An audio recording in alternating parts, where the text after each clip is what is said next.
네. 모회사와 자회사 간의 어떤 이제 현장의 지배 운영 관리에 관해서 좀 중대재해 발생 시 이슈가 발생할 수 있을 것으로 생각합니다. 특히 이제 모자 회사 간 모회사의 임원이 이제 자회사의 임원을 겸직하는 경우에는 어떤 이제 자회사에서 발생한 중대재해가 모회사에도 영향을 끼칠 수가 있기 때문에 여기에 대해서 좀 사전에 점검을 할 필요가 있을 것 같습니다. 원칙적으로는 이제 자회사와 모회사는 서로 다른 법인격을 가진 별개 회사이기 때문에 자회사에서 발생한 사건이 이제 모회사에 법적으로 영향을 끼치진 않을 것으로 생각합니다. 다만 특별한 사정이 있는 경우에는 모회사 역시 자회사에서 발생한 중대재해와 관련해서 법 위반의 책임을 지게 될 가능성도 있을 것으로 생각합니다. 특히 이제 모회사 임원이 자회사의 대표이사를 겸직한다거나 또는 이제 자회사에 파견을 가셔서 그 회사의 주요 사항, 특히 안전보건과 관련된 예산이라든가 인원, 이런 정책 같은 결정에 대해서 구체적인 어떤 의사 결정권을 행사했다면은 그 모회사에서 자회사를 실질적으로 지배 운영 관리한 것이 아니냐라는 이제 판단을 받을 수가 있을 것 같습니다. 그런 경우에는 모회사의 대표이사도 이런 자회사에서 발생한 중대재해에 대해서 그런 중대재해처벌법상의 의무 위반 여부에 대해서 좀 조사를 받게 될 가능성이 있을 것으로 생각을 합니다. 이런 실질적인 지배 운영 관리와 관련해서 아무래도 뭐 자회사의 업무는 모회사에서 어느 정도 뭐 관여를 할 수밖에 없기 때문에 그 관여의 정도를 어떻게 할 것인지 어떤 기준을 세울 필요가 있을 것 같습니다. 먼저 이제 저희들이 통상적으로 이제 업무를 중대재해 관련 이제 자문 업무를 수행하다 보면 자회사가 모회사에게 안전보건에 관한 모든 업무를 의존하는 경우가 있습니다. 그런 경우에는 자회사의 대표이사가 사실상 기업의 법인의 회사의 경영 책임자로서 중대재해처벌법상의 이행 의무를 전혀 이행하지 않은 것으로 평가될 가능성도 있습니다.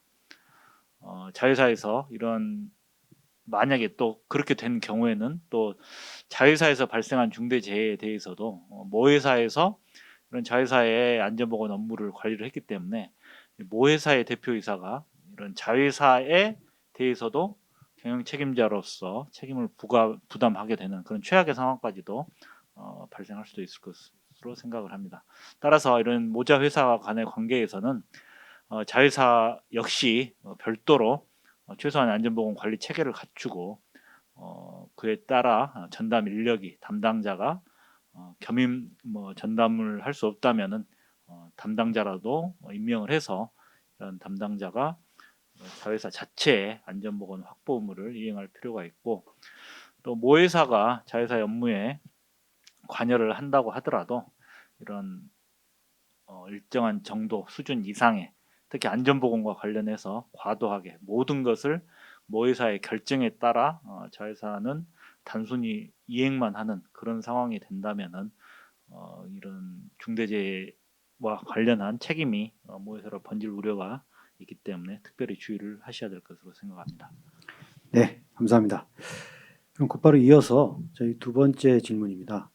그 사업장 밖에서 사고 발생 시의 책임 문제 역시 굉장히 많이 질문이 오는 문제인데요. 여기에 대해서 저희 박영만 센터장님께서 계속 이어서 답변해 주시겠습니다.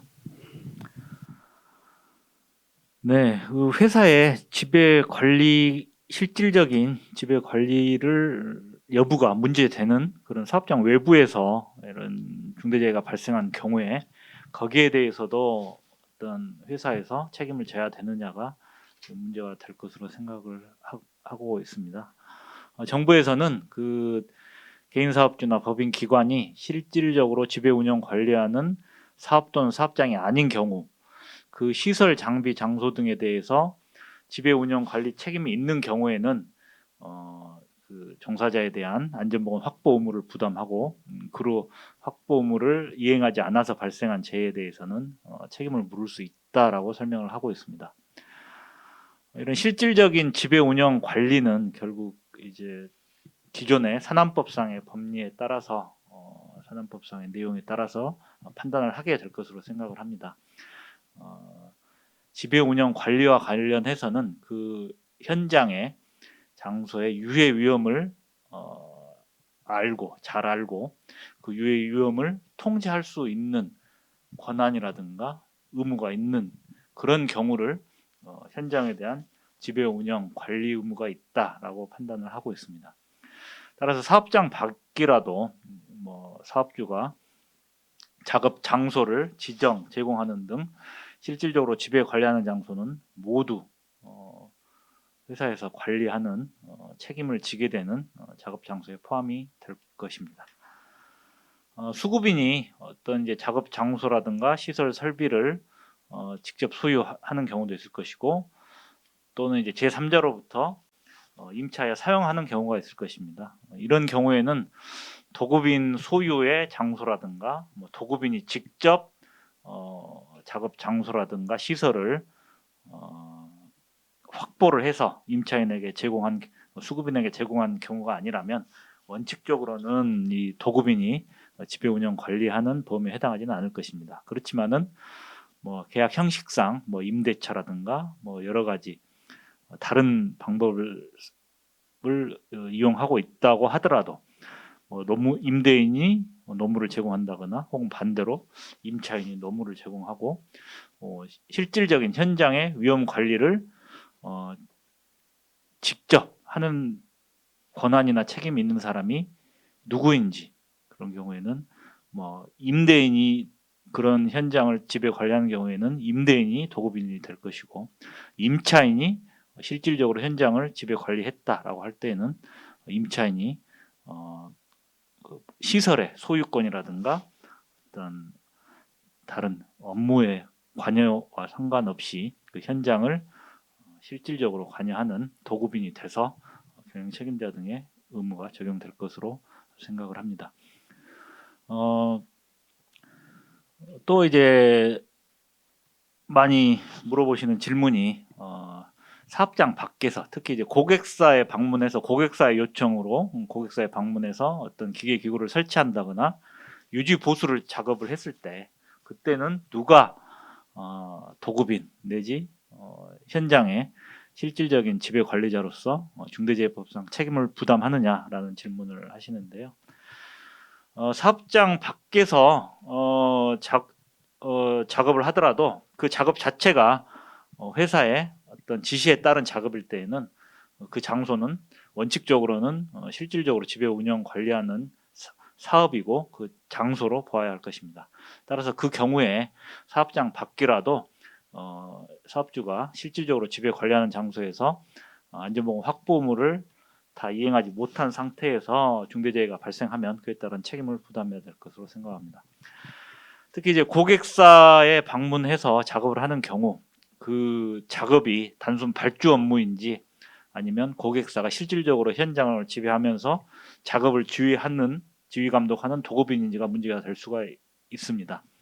현장에서 고객사가 직접적으로 주도권을 가지고 작업을 지휘하는 경우에는 단순 발주자라기보다는 도급인으로 인정될 가능성이 높고 그런 경우에는 그 고객사가 도급인으로서 현장의 안전보건 시설의 설치와 관련된 안전조치 의무가 있고 현장에서 업무를 하는 수급인은 이런 설치가 아닌 작업 행동, 보호구 착용이라든가 작업 내용에 대한 실질적인 안전 조치와 관련해서 산안법상 업무를 부담하기 때문에 그에 따라서 중대재해가 발생한 경우에도 책임 여부가 결정될 것으로 생각합니다. 이상입니다.